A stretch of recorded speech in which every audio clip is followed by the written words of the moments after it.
One of Nietzsche's most controversial ideas is definitely his concept of will to power, sometimes interpreted as a desire to dominate or to control others, or as a justification for violence and oppression.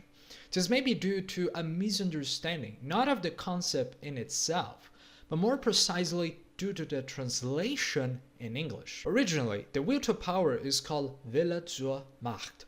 While Wille is will and Macht can really mean power, in German, a better word for power as a means of domination, violence, aggression, and subordination would be Kraft.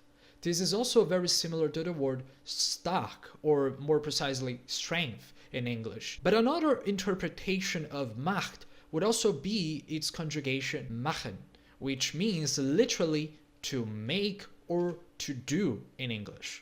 When used in the third person as he, she, or it, therefore, it can be conjugated as macht. Er macht, he makes. Sie macht, she makes. Es macht Spaß, it makes fun, and so on. And once we see the proper definitions of the will to power, more like this propensity to make things happen as a force of creation, of transmutation and transformation, and to express yourself or your desires in the world, we can see that will to make or even will to do can be better translations for it. In other languages like Portuguese, will to power or Wille zur Macht is translated as vontade de potência, with potência meaning literally potence, or that is a desire to create, to be capable of doing things, which also seems very similar to maybe the true meaning that Nietzsche was looking for with this term. But today I want to talk about another concept of will as seen by Nietzsche, which is his will to stupidity.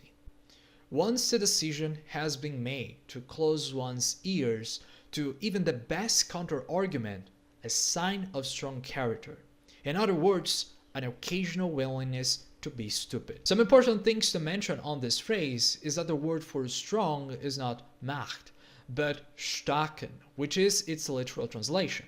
And willingness to be stupid is literally Wille zur Dummheit, just like Wille zur Macht, making it become more of a will to stupidity, just like will to power or the will to make, as we have seen.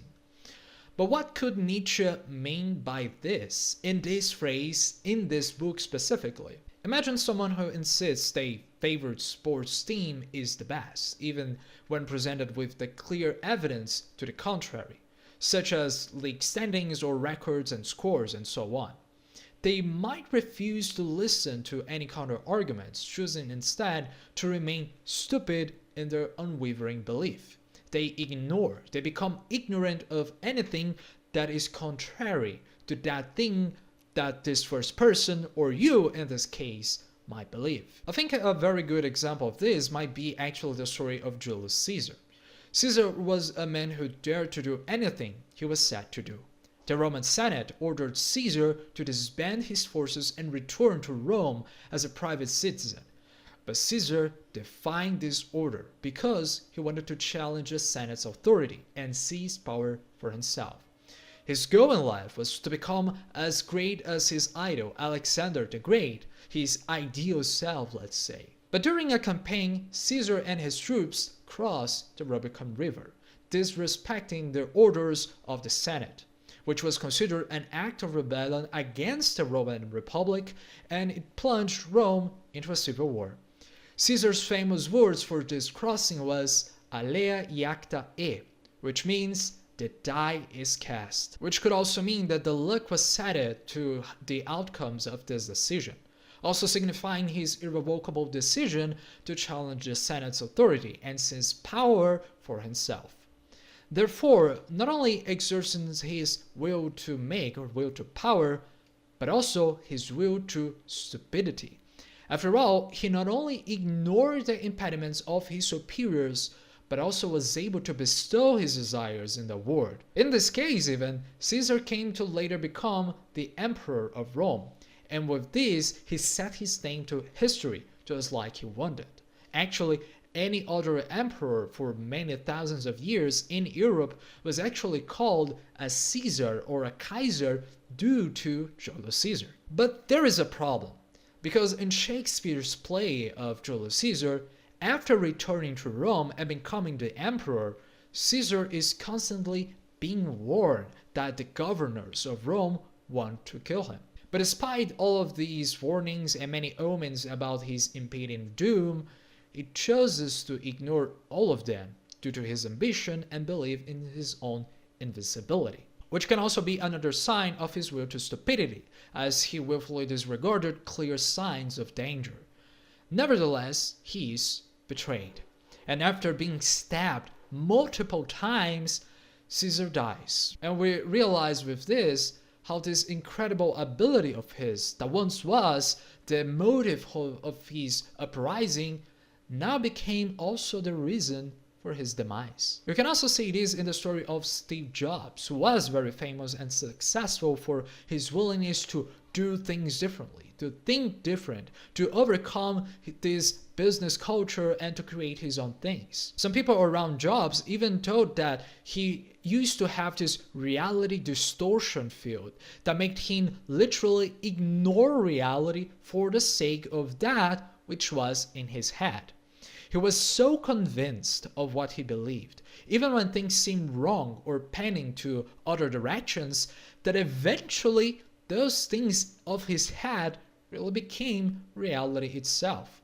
This is how he made the scientists and engineers of Apple create the iPhone, the iPads, and many other products. Things that those people alone thought it was impossible to create, especially by the prices he was setting. But then they really were able to do just that because of this imagination, this mindset, or this impression that Jobs used to make. Unfortunately, later in his life, Steve got cancer, a rare pancreatic one. But fortunately, it was an even rarer type of cancer that could have been treated if he only decided to do surgery. But due to this willingness to do things in his own way, he decided to not to do it. He would go back to his home and try to heal himself by himself, using a vegan diet and even, who knows, his mindset of believing that this disease wasn't real. And when he was giving a public speech at Stanford in 2005, he said specifically how he was diagnosed with cancer, but how he was now already treated. That was a lie, and the cancer was getting bigger and stronger until he died.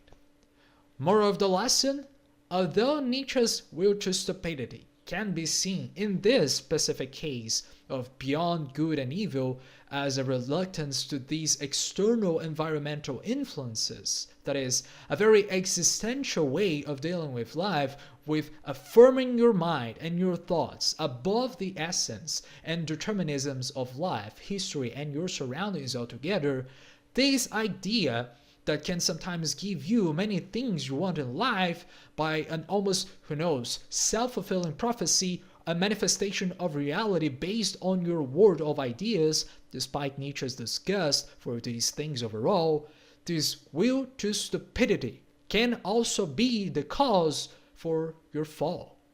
As in Julius Caesar, it was that which granted him the courage to pass a river, to kill his enemies, and to win over the Roman Senate. But it was also what gave him his reluctance to hear for other very wise warnings, as those for his assassination. For Steve Jobs, it was that which gave him his fame and success in business overall. But it also became a problem when it was time to care for his own health. Some other interpretations of Nietzsche's will to stupidity are also related to chance. In reality, a stupidity will call the other when it has only meaning in contrast to logic and chance. In any case, any perspective is, at last, a stupidity, an idiocy, a narrowing of vision that always will have to try to overcome, to amplify our horizons. What does this mean?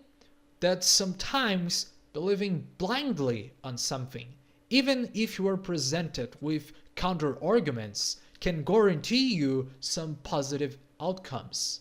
But for Nietzsche or the authors of this text, it isn't very related to anything logical or even to our conscience can grasp. But for Nietzsche or the authors of this text, it isn't very related to anything logical or even that our consciousness can grasp.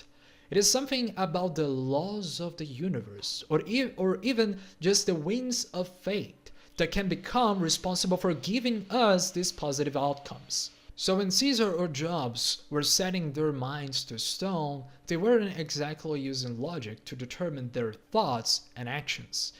Their will to stupidity was more related to just a good fortune, we could say. It wasn't directly a result of their ways of thinking, perhaps. It was something else, something that would deserve its own video, perhaps. But unfortunately, many people tend to conform to society expectations and norms in the way of doing things, fearing rejection and failure because of the first impediments they see. Those things limit our potential and prevent us to not only achieve greatness, but also to get a fulfilling life. With this, Nietzsche's will to stupidity can encourage us to embrace ignorance and challenge what seems determined by the external world and to pursue our own paths, even if it means facing rejection, criticism, or to just being seen as stupid. Now, if you're interested in an existential therapeutic consultation, you can check the link in the description and book a session with me. With this said, keep being stupid, and I'll see you next time. Goodbye.